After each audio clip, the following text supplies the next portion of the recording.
Very very good morning friends. जो कुछ problems की वजह से आपका जो कारमा रुका था वो अब चल गया है।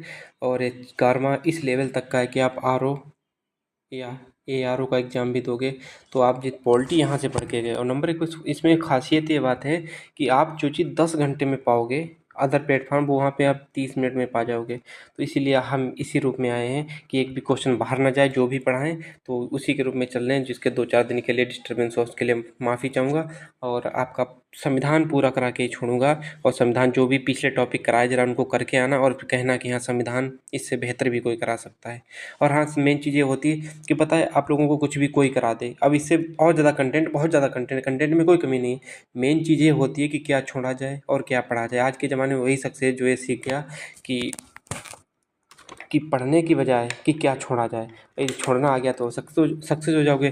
तो उसी चीज़ में संविधान में चीज़ों को लेकर आए हैं कि हम खुद उस चीज़ को छोड़ के आ रहे हैं, वो आनी भी नहीं है। और क्योंकि कम पढ़ोगे ज़्यादा रिवाइज कर लोगे तो उससे बेहतर है कि ज़्यादा पढ़ो कम रिवाइज कर पाओ। तो चलते हैं संविधान का निर्माण। क्योंकि अब संविधान का निर्माण क्यों जरूरत पड़ी? अब भारत अपनी स्वतंत्रता की ओर बढ़ रहा था। जब देश स्वतंत्रता की ओर बढ़ रहा था तो भारत को एक चलाने के लिए एक संविधान की जरूरत पड़ती, एक किताब की जरूरत पड़ती। उसके निर्माण के लिए फिर हमें संविधान सभा का क्या नाम निर्माण करना पड़ा, संविधान सभा का एस्टेब्लिश करना पड़ा, जिससे कि हमारे संविधान को एक बेहतर और सुचारू और बहुत अच्छा संविधान, विश्व के बेस्ट संविधान के रूप में प्रस्तुत किया जा सके। उसी क्रम में संविधान सभा की मांगें उठने लगी। तो फिर संविधान सभा कैसे बनी, संविधान का निर्माण कैसे हुआ, वो सब हम इसमें आज क्लियर करेंगे। और इससे एक क्वेश्चन आता है, इस बार भी यूपीपी में आया था और यूपीएसआई आर ओ तक का लेवल है। ठीक है, जब चलते हैं क्या है संविधान का निर्माण, संविधान सभा की मांग। सबसे पुरानी संविधान सभा 1720 में, ना कि भारत की मैं अलग बात करूँ, भारत में भी कुछ नहीं कह रहा हूँ, कि विश्व में सबसे पहले संविधान सभा की मांग कहाँ हुई थी? 1787 में हुई थी। कब? वहाँ कहाँ हुई थी? अमेरिका में हुई थी। विश्व की सबसे पुरानी संविधान सभा की मांग कहाँ हुई थी? 1787 में अमेरिका में हुई थी। और विश्व में सर्वप्रथम संविधान सभा का विचार, मतलब कोई, आप खुद सोचो कि तुमने सोचा कि कल हम दौड़ मारेंगे, कल हम रनिंग पे जाएंगे, लेकिन नहीं गए। तो आपके मन में विचार आया, लेकिन रनिंग कल कोई और पहले तो दूसरा उठा, वो सीधे रनिंग मार के आ गया। तो क्या कहा जाएगा कि रनिंग उसने स्टार्ट की थी। विचार किसके आया था? तुम्हारे मन में आया था। तो उसी प्रकार विश्व में सर्वप्रथम संविधान सभा का विचार कहाँ आया था? इंग्लैंड में आया था। सर्वप्रथम मांग भारत में कब हुई थी? भारत में कब हुई थी कि बीजी तिलक ने स्वराज विधेयक में की थी 1895 में। बीजी तिलक ने, बाल गंगाधर तिलक ने संविधान सभा की सर्वप्रथम मांग स्वराज के विधेयक में 1895 में की थी। और फिर उसके बाद महात्मा गांधी ने 1922 में यंग इंडिया जो उनकी बुक थी, जो पत्रिका थी, हाँ पत्रिका थी, उसमें मांग की थी। उसके बाद मोतीलाल नेहरू ने 1927 में बॉम्बे अधिवेशन में मांग की थी। और फिर 1934 में संविधान सभा का जो क्या नाम, भारतीय संविधान के गठन का विचार बस 1934 में पहली बार एम एन रॉय ने रखा था। एम रॉय ने रखा था, जो सबसे ज़्यादा पूछा जाता है। तो 1934 में, इसके अभी हम आगे से अच्छे से विस्तृत चर्चा करेंगे एम एन रॉय पे। लेकिन जो चीज़ छूट रही थी वो हम पहले कवर करा रहे हैं, क्योंकि मेरे नोट्स में कमी थी तो मैंने उनको अच्छे से रीराइट कर लिया। और अब जो बेस्ट है वो अगला क्या नाम 3 पेज के बाद में सबसे बेस्ट कंटेंट स्टार्ट होगा। जवाहरलाल नेहरू ने 1938 में संविधान सभा की मांग की थी। सबसे पहले संविधान सभा की मांग किसने की थी? बीजी तिलक ने। अब फिर लास्ट में जवाहरलाल नेहरू ने। अब पता है संविधान सभा की मांग हुई तो संविधान सभा के सदस्य भी होंगे, इलेक्शन भी होगा। तो संविधान सभा का जो चुनाव हुआ था वो अप्रत्यक्ष एकल संक्रमणीय मत प्रणाली से हुआ था। अप्रत्यक्ष एकल संक्रमणीय मत प्रणाली से हुआ था। एकल संक्रमण मतलब कि 10 लाख जनसंख्या पर एक सदस्य का चुनाव होता था। देखो धीरे धीरे पढ़ते जाओगे तो मज़ा आ जाएगा। 26 जनवरी 1950 को संविधान की शुरुआत के रूप में इसलिए चुना गया। 26 जनवरी को क्यों चुना गया था? इसलिए चुना गया था क्योंकि ये जैसे कि 26 जनवरी 1950, बल्कि संविधान 26 नवंबर 1949 को ही बन गया था, लेकिन इसे लागू करने की थी 26 जनवरी 1950 ही क्यों रखी गई थी? इसलिए रखी गई थी क्योंकि इसी दिन सबसे पहले 1923 में राष्ट्रीय कांग्रेस के लाहौर अधिवेशन में दिसंबर 1929 में पूर्ण स्वराज के दिवस मनाया गया था। पूर्ण स्वराज दिवस मनाया गया था कि आज से हम, हमारा स्वराज है, हमारा अधिकार है, हमारा देश है, सब कुछ मतलब पूर्ण स्वराज के रूप में मनाया गया था। तो 10 लाख व्यक्तियों पर एक प्रतिनिधि के निर्वाचन की व्यवस्था थी। और जो संविधान जो बन के तैयार हुआ था संविधान, तो उस पर 284 सदस्यों ने अपने हस्ताक्षर किए थे। जब संविधान बन के निर्माण हुआ तो उस पर 284 सदस्यों ने अपने हस्ताक्षर किए थे। अब देखिएगा, संविधान सभा के सदस्य का चुनाव वयस्क मताधिकार पर नहीं था। इसमें बहुत क्वेश्चन आया था कि संविधान सभा का जो चुनाव था क्या वयस्क मताधिकार पे था? नहीं था, वयस्क मताधिकार पे कोई चुनाव नहीं था। संविधान सभा के प्रथम मनोनीत उपसभापति फ्रैंक एंथोनी थे। फ्रैंक एंथोनी थे, जरूर सुनना। और क्या नाम, मेरी एक रिक्वेस्ट है कि कोई भी यदि कोई बेस्ट नोट्स इनके बना सके, पूरे एकदम अच्छे तरीके से कोई लिख सके, तो प्लीज़ हमें भेजिएगा। मैं इसको अपने टेलीग्राम चैनल पे अपलोड कर दूँगा, क्योंकि मेरे पास इधर उधर बिखरे हुए नोट्स हैं, इनको मर्ज करो फिर भेजो, बड़ा टाइम लगेगा। तो संविधान सभा के प्रथम मनोनीत उपसभापति कौन थे? फ्रैंक एंथोनी थे, जिन्हें 1946 में सच्चिदानंद सिन्हा ने मनोनीत किया था, जिसे सच्चिदानंद सिन्हा ने मनोनीत किया था। एस.सी. मुखर्जी संविधान सभा के पहले स्थायी उपाध्यक्ष थे। एस.सी. बनर्जी। भारत को एक संविधान देने का सुझाव भारत को एक संविधान देने का प्रस्ताव 22 जनवरी 1947 को पारित हुआ था। कि हाँ, 22 जनवरी 1947 को हुआ था क्या? संविधान देने का एक प्रस्ताव। भारतीय संविधान को बनाने हेतु कुल 11 अधिवेशन, इसके अतिरिक्त पुनः 24 जनवरी 1950 को विधानसभा संवेद का मतलब एकत्रित हुई थी।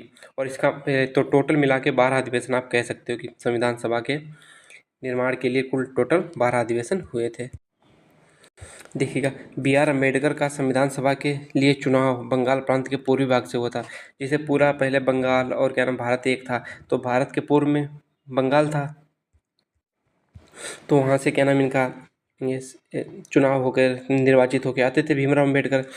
जब भारत का विभाजन हुआ तो वो पाकिस्तान के भाग में चला गया, पाकिस्तान के पूर्वी भाग के रूप में जाने लगा, तो वहाँ से इनको क्या नाम इस्तीफा या देकर फिर पुनः क्या नाम बम्बई प्रेसिडेंसी में उपचुनाव में जीत कर पहुँचे थे। तो पूछा जाएगा कि B.R. अम्बेडकर ने सर्वप्रथम कहाँ के थे, क्या नाम निर्वाचित होकर आए थे? बंगाल प्रेसिडेंट से, लेकिन उसके बाद उपचुनाव में बम्बई प्रेसिडेंट से जीत कर पहुँचे थे संविधान सभा में। संविधान सभा द्वारा हाथी को प्रतीक चिन्ह मोहर के रूप में अपनाया गया था। संविधान सभा को हाथी को मोहर के जो प्रतीक चिन्ह है, मोहर के रूप में हाथी को अपनाया गया था। संविधान सभा का सचिव H.B.R. अयंगर थे। मुख्य प्रारूपकार जो चीफ ड्राफ्टमैन कौन थे? एल.एन. मुखर्जी थे। सुलेखक संविधान के प्रेम बिहारी नारायण रायजादा। और मूल संविधान का हिंदी संस्करण बसंत कृष्ण वैद्य ने, नंदलाल बोस ने बसंत कृष्ण वैद्य ने किया। और जो क्या नाम जो संविधान के जो किनारों पे जो किताब लिखी गई है, उसके किनारों पे जो छोटी छोटी अच्छी सी कृतियाँ जो चित्रकारी हुई है, वो नंदलाल बोस ने की थी। उसके पीछे भी एक कहानी है कि शांतिवन में जब नेहरू जी जा रहे थे, तो उनके क्या नाम नंदलाल बोस और उनके शिष्य बैठे थे, तो उन्होंने इनसे कहा था क्या मेरे लिए काम करोगे? तो उन्होंने क्या नाम नंदलाल बोस ने उस कृतियों को क्या नाम हड़प्पा से निकली हुई थी, भगवान बुद्ध हर धर्म की वहाँ पे कृतियों को उन्होंने उसमें पिरोया था। और उसी लिए हमारा संविधान बहुत अच्छा है। और संविधान में हर धर्म, हर जाति, हर सब कुछ उसमें सबकी फ़ोटो मिलती है। ऐसी अच्छी चित्रकारी थी।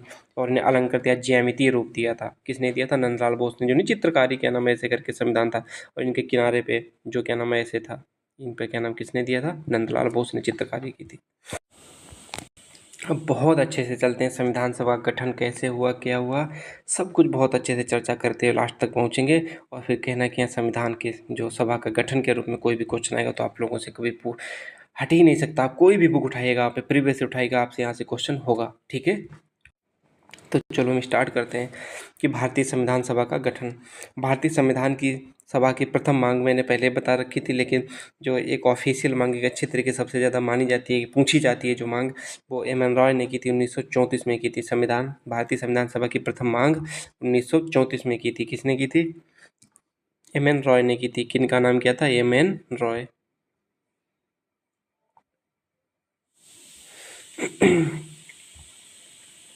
संविधान सभा की प्रथम औपचारिक मांग 1934 में कांग्रेस की कार्यकारिणी समिति ने की थी। 1934 में कार्यकारिणी समिति ने की थी। संविधान सभा की इस मांग को ब्रिटिश सरकार ने पहली बार 1940 में लॉर्ड लिनलिथगो के अगस्त प्रस्ताव के रूप में स्वीकार किया था।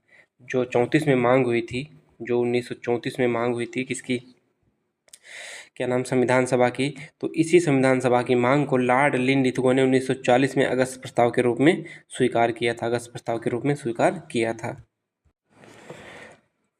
अब देखिए, भारतीय संविधान सभा का गठन कैबिनेट मिशन के प्रावधानों के अनुसार हुआ। जो कैबिनेट मिशन 1946 में आया था, तो जैसे भारतीय संविधान सभा का गठन कैसे हुआ? कैबिनेट मिशन के प्रावधानों के आधार पर हुआ था, अनुसार हुआ था। तो 24 मार्च 1946 को कैबिनेट मिशन दिल्ली पहुंचा। 24 मार्च 1946 को कैबिनेट मिशन दिल्ली पहुंचा था। और इसमें 3 सदस्य थे। कौन कौन से थे? Pethick Lawrence, A V Alexander, Stephen Cripps, A V Alexander, Stephen Cripps, Pethick Lawrence इसके अध्यक्ष थे। जो 3 सदस्यीय कैबिनेट मिशन आया था, कौन? भारत, जो दिल्ली पहुंचा था 24 मार्च 1946 को। तत्कालीन भारत में 11 ब्रिटिश प्रांत, जब क्या नाम कैबिनेट मिशन आया था तो उस टाइम पे भारत में ब्रिटिश प्रांत में 11 ब्रिटिश प्रांत, 4 चीफ कमिश्नरी व लगभग जिन्हें क्या नाम कमिश्नरी, जैसे कि आज का हमारा समझ लो कि संघराज क्षेत्र है, जो क्या नाम यूनियन टेरिटरी है, और लगभग 600 देसी रियासतें थीं। 600 देसी रियासतें थीं जब क्या नाम 24 मार्च 1946 को कैबिनेट मिशन आया था, जिसके क्या नाम अध्यक्ष थे वो पैंथिक लॉरेंस थे, और उसके सदस्य स्टीफन क्रिप्स और एवी अलेक्जेंडर थे। ठीक है, अब देखते हैं 11 ब्रिटिश प्रांत कौन कौन से थे। तो मतलब एक नज़र डाल सकते हो, बाकी इनकी कोई इंपॉर्टेंस नहीं है। पंजाब था, संयुक्त राष्ट्र था जो क्या नाम यूपी वाला क्षेत्र, मध्य प्रांत था जो एमपी वाला क्षेत्र, और बिहार था, बंगाल, असम, उड़ीसा, मद्रास प्रांत, बम्बई प्रांत, पश्चिमोत्तर सीमा प्रांत और सिंध, पश्चिमोत्तर सीमा प्रांत और सिंध। अब देखो 4 प्रमुख कमिश्नरियाँ कौन सी थी, ऐसे समझ लो A B C D 4 chief मतलब मुख्य कमिश्नरियाँ कौन थी? A Ajmer, B Balochistan, C Coorg और डी दिल्ली। ABCD 4 प्रमुख कमिश्नरियाँ थीं। A Ajmer, B Balochistan, C Coorg और डी दिल्ली। कैबिनेट मिशन में संविधान सभा के गठन से संबंधित प्रावधान, जो कैबिनेट मिशन थे उसमें संविधान सभा कैसे गठित होगी उसके लिए प्रावधान था। क्या क्या था उसको देखिएगा। ब्रिटिश प्रांत, चीफ कमिश्नरियों और देसी रियासतों जनसंख्या के अनुपात में सीटों का आवंटन था। क्या था? ब्रिटिश प्रांतों, चीफ कमिश्नरियों और देसी रियासतों को उनकी जनसंख्या के अनुपात में सीटों का आवंटन किया गया था। कि जैसे ब्रिटिश प्रांत कौन से 11 थे, चीफ कमिश्नरियाँ कौन सी 4 थीं, और देसी रियासतें कितनी थीं? 600 थीं। तो उन्हीं के आधार पर क्या नाम सीटों का आवंटन किया गया था। तो ऐसे समझ लीजिए मोटे तौर पर 10 लाख, इसे जरूर याद रखिएगा, बहुत बार पूछा गया, 10 लाख की जनसंख्या पर एक सीट का प्रावधान किया गया था। एक सीट का प्रावधान किया गया था। उस आधार पर संविधान सभा की कुल सदस्य संख्या 389 निर्धारित की गई थी। 389। तो ऐसे क्या नाम गुणा भाग करके निकाल सकते हो। उस टाइम पे जनसंख्या की लगभग में 40 करोड़ थी, लगभग में 40 करोड़ थी। अब देखते हैं कि किस में कितनी सीटें थीं, कहाँ पे कितनी सीटें थीं, वो भी देख लीजिएगा। ब्रिटिश प्रांत वो 292, ब्रिटिश प्रांत में कितनी थी? 292 थी। चीफ कमिश्नर ABCD कौन थी? ए देखो Ajmer, B Balochistan, C Coorg, D Delhi. ABCD बता दिया। देखो ABCD, A for Ajmer, B for Baluchistan, C for Coorg, D for Delhi. तो 4 कमिश्नरियाँ ए वाली हो गई, 4 कमिश्नरियाँ ए वाली हो गई। और देसी रियासतों से कितनी सीटें आई थी? 93 सीटें निर्धारित की गई थी, जो क्या नाम हाँ इतनी सीटें टोटल लड़ी जाएंगी इलेक्शन के लिए। इलेक्शन ही समझो। चीफ कमिश्नर 4, 93 और 292, टोटल सीट कितनी होंगी? 289 होंगी। टोटल सीट्स कितनी होंगी? 289। ब्रिटिश प्रांतों और चीफ कमिश्नरियों के सदस्यों 296 तो थे, मतलब जो 296 ब्रिटिश प्रांत और चीफ कमिश्नर सदस्य थे, उनका चुनाव उन प्रांतों की विधानसभा के सदस्यों द्वारा एकल संक्रमणी मत प्रणाली से किया जाना था। कुछ देसी रियासतों के सदस्यों का चयन परामर्श के आधार पर किया जाना था। परामर्श मतलब यहाँ सलाह दी जाएगी, वहाँ पे जो देसी रियासतें थी, हमारी रियासत से ये लोग जाएंगे, तो देसी रियासतों के सदस्यों का चयन परामर्श के आधार पर किया जाना था। जुलाई अगस्त 1946 में संविधान सभा के चुनाव हुए। जुलाई अगस्त 1946 में संविधान सभा के चुनाव कब हुए? तो जुलाई अगस्त 1946 में। और चुनाव के बाद दलीय स्थिति निम्न प्रकार रही थी। चुनाव के बाद जैसे 389 सीटों पे जो चुनाव लड़ा गया था उसमें कौन कितनी सीटें लाया था उसका विवरण अब देखिएगा। कांग्रेस 208 जीती थी, मुस्लिम लीग 73 जीती थी, और ये क्या नाम उसमें तो सब लोग इलेक्शन लड़े थे। तो यूनियनिस्ट जो पार्टी थी वो 3 जीती थी, सिख और गैर कांग्रेसी 1 जीती थी, अनुसूचित जाति प्रसंघ 1 जीता था। तो जोड़ लो 8 3 11 और 3 8 3 11 और 3 14 और 2 16। तो लगभग जितनी भी होंगी जाके 386 जितने भी करीब होंगे जाके, तो इतने क्या नाम कांग्रेस 208 पे जीती थी। इनका बहुदलीय क्या नाम इलेक्शन का रिजल्ट रहा था। कृषक प्रजा पार्टी एक जीती थी। कम्युनिस्ट, केवल आपको कुछ नहीं याद करना, बस टोटल कुल 296 सीटों पर रिजल्ट आया था। मुस्लिम लीग ने संविधान सभा में अपनी कमजोर स्थिति को देखकर, जो मुस्लिम लीग थी कितनी 73 सीटें शायद आई थी, जितनी भी आई थी, मुस्लिम लीग ने अपनी संविधान सभा में अपनी कमजोर स्थिति को देखकर संविधान सभा का बहिष्कार कर दिया था। जो क्या नाम, क्योंकि उनका कोई अस्तित्व ही नहीं रह गया था, कांग्रेस पूर्ण बहुमत में ही आ गई थी लगभग में। तो पाकिस्तान की मांग के साथ साथ एक नए संविधान सभा की मांग की शुरू कर दी थी। पाकिस्तान की मांग तो की थी और साथ में एक संविधान सभा की भी मांग शुरू कर दी थी। संविधान सभा की भी मांग शुरू कर दी थी। भारत के विभाजन के बाद संविधान सभा का पुनर्गठन किया गया था। भारत के विभाजन के बाद संविधान सभा का पुनर्गठन किया गया था और पुनर्गठित संविधान सभा फिर उसके बाद जब जैसे विभाजन हो गया पाकिस्तान और भारत में, तो उसके बाद सभा का पुनर्गठन किया गया था। उसके बाद जो सीटें बची थी उनका विवरण देखते हैं। क्या बची थी सीटें?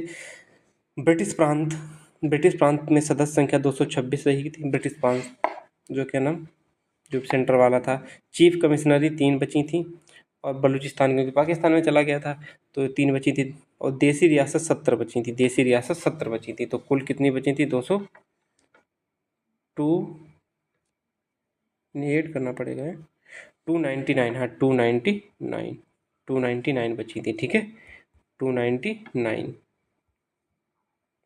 इससे अंदाज़ा लगा सकते हो।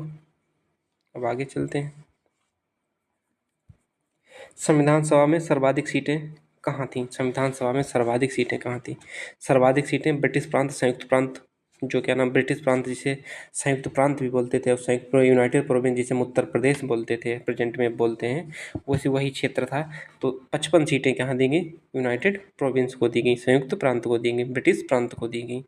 देसी रियासत हैदराबाद को 16 सीट्स दी गई थी। देसी रियासत हैदराबाद को 16 सीट्स दी गई थी। हैदराबाद मात्र एक ऐसी रियासत थी जिसने अपने प्रतिनिधि संविधान सभा में नहीं भेजे थे। ऐसी कौन सी एकमात्र रियासत थी जिसने अपने प्रतिनिधि जो रिप्रेजेंटेटिव्स थे उनको क्या नाम संविधान सभा में नहीं भेजा था? एकमात्र रियासत कौन सी? हैदराबाद थी। अतः संविधान सभा में शामिल होने वाली सबसे बड़ी देसी रियासत मैसूर थी। अतः यदि हैदराबाद अपनी रियासत के क्या नाम जो प्रतिनिधि थे उन्हें भेज देती तो सबसे बड़ी रियासत बन जाती, लेकिन नहीं भेजा था। इसीलिए क्या नाम संविधान सभा में शामिल होने वाली सबसे बड़ी देसी रियासत कौन सी थी? मैसूर थी, जहाँ के 7 मेंबर थे। अब देखो महात्मा गांधी, इन नाम को याद रखना। महात्मा गांधी, मोहम्मद अली जिन्ना, तेज बहादुर सप्रू, जयप्रकाश नारायण जैसे प्रसिद्ध व्यक्ति संविधान सभा के सदस्य नहीं थे। संविधान सभा में कोई न तो गांधी थे, न तो जिन्ना था, न तो तेज बहादुर सप्रू थे, न तो जयप्रकाश नारायण थे। इनमें से कोई भी क्या नाम जो महान हस्ती थी जिन्हें कहा सकते, ये पूछा भी जा सकता है कि संविधान सभा के कौन महात्मा गांधी सदस्य थे या नहीं थे। संविधान सभा के महात्मा गांधी सदस्य नहीं थे। साफ साफ इनकार कर रहा हूँ। राजस्थान से एकमात्र निर्वाचित सदस्य मुकुट बिहारी लाल भार्गव थे, राजस्थान से, तो इनकी कोई इतनी इम्पोर्टेंस है नहीं। अब चलो हम देख लेते हैं संविधान सभा में महिला कितनी थी। तो संविधान सभा में टोटल जो सदस्य महिला सदस्य थी वो कितनी थी? 15 थी। खूब याद रखना। देखो रेड कलर से मैंने कर दिया है। देखो नाम याद रख सकते हो, लेकिन हाँ ना याद रख सकते हो तो इनको पढ़ तो सकते हो एक बार। और क्या नाम संविधान सभा की एकमात्र मनोनीत सदस्य, क्या नाम महिला मनोनीत सदस्य कौन थी? खूब पूछा गया, आर यूपीएससी और क्या नाम आरपीएफ में पूछा गया था। तो मेरी एस की रिनी एकमात्र मनोनीत सदस्य थी। सरोजनी नायडू थी, मालती चौधरी थी, सुचेता कृपलानी थी, राजकुमारी अमृत कौर थी, अम्मू स्वामीनाथन थी, विजयलक्ष्मी पंडित थी, बेगम एजाज रसूल थी, दुर्गाबाई थी और बेगम एजाज रसूल, दक्षियानी बेलामुदन थी, पूर्णिमा बनर्जी, हंसा मेहता, कमला चौधरी, रेणुका राय। टोटल 15 थी। लीला राय। तो इनको नाम रखने की, याद करने की जो कोई जरूरत नहीं, लेकिन यूपी वालों की जरूर याद रखना। कौन सी? सुचेता कृपलानी, सरोजनी नायडू और एकमात्र मेरनी एसकेरिनी एकमात्र मनोनीत सदस्य थी। संविधान का निर्माण कैसे हुआ, कैसे कितनी बैठकें हुई, क्या क्या हुआ, अब उस पर चर्चा करते हैं। संविधान सभा की प्रथम बैठक 9 दिसंबर 1946 को हुई थी, जिसमें कुल 211 सदस्य उपस्थित थे। प्रथम बैठक 1946 चुनाव होने के बाद, ठीक है याद रखना अच्छे से, जिसमें 211 सदस्य प्रेजेंट थे। इस बैठक की अध्यक्षता सदन में उपस्थित सबसे बुजुर्ग सदस्य सच्चिदानंद सिन्हा ने की थी। इस बैठक की अध्यक्षता सदन में उपस्थित सबसे बुजुर्ग सदस्य सच्चिदानंद सिन्हा ने की थी। प्रथम बैठक में मुस्लिम लीग ने भाग नहीं लिया था। प्रथम बैठक में 11 दिसंबर 1946 को दूसरी बैठक हुई, जिसमें संविधान सभा ने अध्यक्ष के रूप में डॉक्टर राजेंद्र प्रसाद को चुना। तो अस्थायी अध्यक्ष सच्चिदानंद सिन्हा थे और ये क्या नाम स्थायी अध्यक्ष थे वो कौन थे? डॉक्टर राजेंद्र प्रसाद थे। तो देखिएगा, अस्थायी अध्यक्ष किन्हें चुना गया? डॉक्टर सच्चिदानंद सिन्हा को चुना गया, और अध्यक्ष डॉक्टर राजेंद्र प्रसाद को, उपाध्यक्ष एच सी मुखर्जी, संवैधानिक सलाहकार बी एन राव को चुना गया था। फिर 13 दिसंबर 1946 को जवाहरलाल नेहरू ने संविधान सभा के समक्ष उद्देश्य प्रस्ताव को पेश किया, जिसे 22 जनवरी 1947 को सर्वसम्मत से पारित कर दिया गया था। तो जो क्या नाम उद्देश्य प्रस्ताव था वो कब पेश किया गया था? 22 जनवरी 1947 को। किसके द्वारा? जवाहरलाल नेहरू द्वारा। तो मुझे लगता है बहुत अच्छे से समझ में भी आ रहा होगा, इससे ज़्यादा कुछ है नहीं इसमें। तो संविधान सभा के निर्माण की दिशा में समितियों की महत्वपूर्ण भूमिका रही। ऐसी कुल 23 समितियां थी, जिनमें से 8 मुख्य समितियां, 15 उप समितियां थी। तो 8 प्रमुख जो समितियां थी उनके देख लेते हैं, उनके अध्यक्ष देख लेते हैं, फिर क्या नाम आगे चलते हैं, संविधान सभा अच्छे से खत्म करते हैं। संघ संविधान समिति जवाहरलाल नेहरू। संघ संविधान समिति के अध्यक्ष कौन थे? जवाहरलाल नेहरू। संघ शक्ति समिति, संघ संविधान समिति की जवाहरलाल नेहरू थे। जहाँ पे संघ लगा वहाँ पे नेहरू को लगा देना, क्योंकि संघ होता है देश, और देश का पहला प्रधानमंत्री कौन था? जवाहरलाल नेहरू थे। राज्यों से समझौता समिति कौन थी? अब जैसे कि जब देश है तो राज्यों का भी सिस्टम उन्हीं के पास होगा, तो राज्यों का समझौता समिति जवाहरलाल नेहरू के पास। अब देखिएगा, अल्पसंख्यक व मूल अधिकार सरदार वल्लभ भाई पटेल के हाथ में थी। प्रांतीय संविधान समिति सरदार वल्लभ भाई पटेल के हाथ में थी। अध्यक्ष थे, हाथ में का मतलब। संचालन डॉक्टर राजेंद्र प्रसाद। झंडा नियम प्रक्रिया समिति राजेंद्र प्रसाद। प्रारूपी समिति, जिसे ड्राफ्टिंग कमेटी बोलते हैं, भीमराव अंबेडकर, जिनमें भीमराव अंबेडकर की समिति में उसमें भी क्या नाम 8-9 सदस्य, और उनमें क्या नाम अध्यक्ष कौन थे? भीमराव अंबेडकर। तो 8 समितियाँ आपको याद हो गई। चलो अब देख लेते हैं प्रारूपी समिति, जिसे ड्राफ्टिंग कमेटी बोलते हैं। गठन इसका 29 अगस्त 1947 में हुआ था। 29 अगस्त 1947 को हुआ था। इसमें सदस्य कितने थे? 7 सदस्य थे। किसमें? ड्राफ्टिंग कमेटी में। भीमराव अंबेडकर इसके अध्यक्ष थे। एन गोपाल स्वामी अय्यर वकील थे। उनका पेश से कोई लेना देना नहीं, लेकिन सदस्य आप लोग जरूर याद रखना। आह्लाद कृष्ण स्वामी अय्यर थे। के एम मुंशी थे। सैयद मोहम्मद सादुल्लाह मुस्लिम लीग के सदस्य थे। बी एल मित्तल स्वास्थ्य खराब होने के कारण इन्होंने इस्तीफा दे दिया था, और इनके स्थान पर कौन नए सदस्य थे? एन माधव राव। अब देखिएगा, डीपी खेतान की मृत्यु हो गई थी, और इनके स्थान पर टीटी कृष्णाचारी कांग्रेसी जो मेंबर थे उनको इसमें शामिल किया गया था। टोटल 7 सदस्य थे। संविधान का प्रथम प्रारूप मसौदा बी एन राव ने तैयार किया था। संविधान का प्रथम प्रारूप मतलब फर्स्ट ड्राफ्ट या मसौदा किसने तैयार किया था? बी एन राव ने तैयार किया था। इस प्रारूप पर विस्तार रूप से विश्लेषण कर प्रारूप समिति ने इसे 21 फरवरी 1948 को भारत के राजपत्र में प्रकाशित करवाया, तथा इसे खुले सुझाव आमंत्रित किए गए थे, और प्राप्त सुझावों के आधार पर इस पर संशोधन भी पुनः क्या नाम करके इसे अक्टूबर 1948 में पुनः प्रकाशित करवाया गया था। क्योंकि जो सुझाव आए थे उनको एक्सेप्ट भी किया गया था, फिर उन पर क्या नाम एक्सेप्ट करके इन्हें पुनः 1948 अक्टूबर में प्रकाशित करवाया गया, किसमें? भारत के राजपत्र में। और तथा संविधान सभा में विचार है तो इसे संविधान के पटल पर रखा गया था, संविधान सभा में विचार के लिए, कि अब इसमें क्या कमी है और क्या नहीं है। अब देखिए, इस संविधान सभा में निम्नलिखित 3 वाचन हुए थे। 3 वाचन मतलब 3 बार इसे पढ़ा गया था। वाचन मतलब इसके पढ़ा जाना। प्रथम वाचन 4 नवंबर 1948 से 9 नवंबर 1948 तक, 4 से 9 नवंबर के बीच हुआ। द्वितीय वाचन कब हुआ? 15 नवंबर से 17 अक्टूबर तक। 1948 से 1949 तक। 15 नवंबर 1948 से सबसे देर तक सबसे बड़ा वाचन कौन सा? सेकेंड वाचन था। तृतीय वाचन 14 नवंबर 1949 से 26 नवंबर 1949 तक। उसके बाद संविधान हमारा पारित हो गया था। अब देखिएगा कि जो 26 नवंबर 1949 को संविधान बनकर तैयार हुआ था, संविधान सभा की कुल 166 बैठक हुई थी। अब देखो, इसकी अंतिम बैठक 24 जनवरी 1950 को हुई थी। 24 जनवरी 1950 को हुई थी, तो लगभग में कितना बैठकें हुई थी? 12 बैठक हुई थी। 11 प्लस एक, एक कौन सी थी? अंतिम 24 जनवरी 1950 वाली, जिनमें उपस्थित 284 सदस्यों ने संविधान सभा की 3 मूल प्रतियों, 2 अंग्रेजी और 1 हिंदी पर हस्ताक्षर किए थे 24 जनवरी 1950 को लास्ट वाले अध्याचन में। संविधान के निर्माण में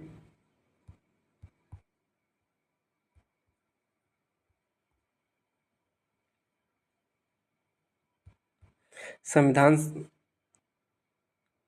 यार संविधान के निर्माण में 2 वर्ष 11 माह 18 दिन लगे थे। 2 वर्ष 11 माह 18 दिन का समय लगा था। लगभग 64 लाख रुपए खर्च हुए थे। लगभग कितने? 64 लाख रुपए इसमें क्या नाम खर्च हुए थे संविधान निर्माण करने में। संविधान निर्माण का कार्य 26 नवंबर 1949 को हुआ था। संविधान निर्माण का कार्य 26 नवंबर 1949 को पूरा हो गया, और उसी दिन नागरिकता, निर्वाचन, अंतरिम संसद तथा संक्रमणकालीन अस्थायी उपबंधों से संबंधित कुल 16 अनुच्छेद लागू किए गए थे। इतना याद रखना, 16 अनुच्छेद लागू किए थे। कौन कौन कौन से? ये भी देख लो, 5 6 7 8 इतने करके सारे अनुच्छेद लिखे, और इनको याद करने की कोई जरूरत नहीं, बस इनकी संख्या याद रखना 16। उसी दिन लागू कर दिया गया था। शेष संविधान 26 जनवरी 1930 को मनाए गए प्रथम स्वतंत्रता दिवस की स्मृति में 26 जनवरी 1950 को लागू किया गया था। अब आप संविधान से बरी हो सकते हैं। संविधान सभा के अंतिम आ गया है पड़ाव। संविधान सभा के अन्य महत्वपूर्ण कार्य: 22 जुलाई 1947 को राष्ट्रध्वज के रूप में तिरंगे को मान्यता दी गई। 22 जुलाई 1947 को राष्ट्रध्वज के रूप में तिरंगे को क्या नाम मान्यता दी गई थी। और मई 1949 में भारत ने राष्ट्रमंडल की सदस्यता स्वीकृत की थी। मई 1949 में राष्ट्रमंडल की स्वतंत्रता स्वीकृत हुई थी। और 24 जनवरी 1950 को राष्ट्रगान व राष्ट्रगीत को मान्यता दी तथा उसी दिन डॉक्टर राजेंद्र प्रसाद को अंतरिम राष्ट्रपति के रूप में चुना गया था। कब? 24 जनवरी 1950 को।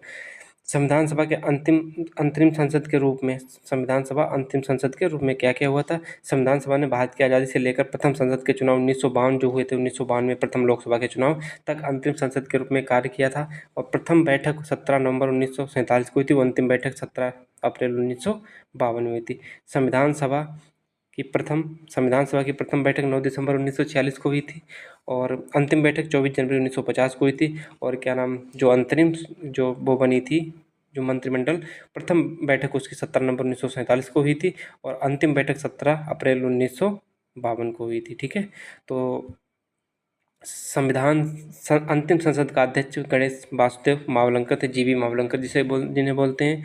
संविधान में प्रथम संविधान संशोधन 1951 में इसी अंतिम संसद ने किया था। प्रथम संविधान संशोधन कोई पूर्ण बहुमत सरकार या चुनी हुई सरकार ने नहीं किया था, बल्कि वहाँ पे क्या नाम, मनोनीत एक तरीके से कह सकते हो, सरकार ने इनका गठन, वो क्या नाम, अंतरिम संसद ने इसमें संशोधन 1951 वाला किया था। और फिर इसी के साथ पढ़ा गया था, we the people of India having solid to resolve Indian constitution sovereign socialist secular democratic republic, ऐसे करके इंग्लिश में पूरी प्रस्तावना याद रखना, हिंदी में याद रखना। और ये संविधान सभा का जो गठन था, संविधान कैसे बना, वो हमने पूरा 28 मिनट में पिरो दिया है, जो लगभग 4 से 5 घंटे में क्लासेस होती हैं। और अपना प्यार सपोर्ट बनाए रखिएगा, आपका संविधान अब पूरा होने वाला है, और कोई क्लास कहीं नहीं कोई गया है, और आप इंजॉय करिएगा पढ़ाई को साथ साथ में, और हम आपके साथ हैं। और सबसे बड़ी ये बात है कि भारतीय संविधान के पिता के रूप में पहचाना गया था। किसे पहचाना गया था? बी आर अम्बेडकर को कहा गया था। और इस महान लेखक, संविधान विशेषज्ञ, अनुसूचित जातियों के निर्विवाद नेता और भारतीय संविधान के प्रमुख शिल्पकार को आधुनिक मनु की संज्ञा दी गई थी। आधुनिक मनु किसे, संविधान में आधुनिक मनु की संज्ञा किसे दी गई थी? आधुनिक मनु की संज्ञा किसे दी गई थी? बी आर अम्बेडकर को दी गई, बी आर अम्बेडकर साहब को दी गई थी। तो मुझे लगता है कि आज संविधान खत्म हो गया। जो संविधान सभा का निर्माण क्या हुआ, कैसे हुआ, सब कुछ यहाँ पे पहला वीडियो और अंतिम वीडियो, एक ही वीडियो में जो कुछ भी आया करेगा एक ही वीडियो में आया करेगा, और एक वीडियो में एक चैप्टर खत्म हो जाएगा। तो अब कल नहीं परसों मूल अधिकार खत्म कर देंगे। मूल अधिकार खत्म होते फिर क्या नाम, राष्ट्रपति वगैरह, क्या नाम, फंडामेंटल राइट, जो फंडामेंटल ड्यूटी, मूल कर्तव्य पे आ जाएंगे। आज संविधान सभा का निर्माण, जो गठन और संविधान कैसे बना, सब कुछ इस पर अच्छे से चर्चा कर ली। इससे बाहर एक भी क्वेश्चन नहीं जाएगा। और अपना प्यार सपोर्ट बनाए रखिएगा, सब्सक्राइबर जरूर बढ़वाइएगा। आपका प्यार ही हमारे लिए, आपका सब्सक्राइबर करवाना ही हमारे लिए सबसे बड़ा मोटिवेशन होता है। और जब एग्जाम हो तब देखना जाए कि एक एक क्वेश्चन यहीं से फंसेगा। खुद सोचो यार, इतनी छोटे से वीडियो में आपका 4 4 घंटे का कंटेंट मिल जाता है, तो इससे ज़्यादा क्या हो सकता है आप लोगों के लिए। तो मैं इसलिए लास्ट में कहता हूँ जो लास्ट तक आएगा वही सुनेगा, सब लोग तो नहीं सुन पाएंगे। और जो क्या नाम, एक चीज़ और कह रहे हैं, जिसने नोट्स बनाए प्लीज़ हमें शेयर जरूर कर दीजिएगा। जो नोट्स बनाए इस टॉपिक के उसे हमें शेयर जरूर करिएगा अच्छे से लिख के, जिससे कि हम आप लोगों को इस पर डाल सकें आपके टेलीग्राम पे और सबकी हेल्प हो सके। कोई पैड नहीं है, कोई वो नहीं है, तो इतना तो आप लोग कर ही सकते हो। तो बाय बाय, टेक केयर, मिलते हैं नेक्स्ट वीडियो में। अपना ख्याल रखिएगा और पढ़ते रहिएगा। और टारगेट तो मैं 5 दिन का ही दूंगा, क्योंकि मेरे पास उतना टाइम नहीं है। तो 5 दिन हो चाहे 1 दिन हो, टारगेट टारगेट होता है। Bye bye, love you all. और कुछ गलती हो तो उसे माफ़ किया करिएगा, हम आपके साथ हैं, आप मेरा साथ दीजिएगा। Bye bye, love you all. और हाँ, ये यूपीएसआई तक का सिस्टम है, यूपीएसआई तक का, ठीक है।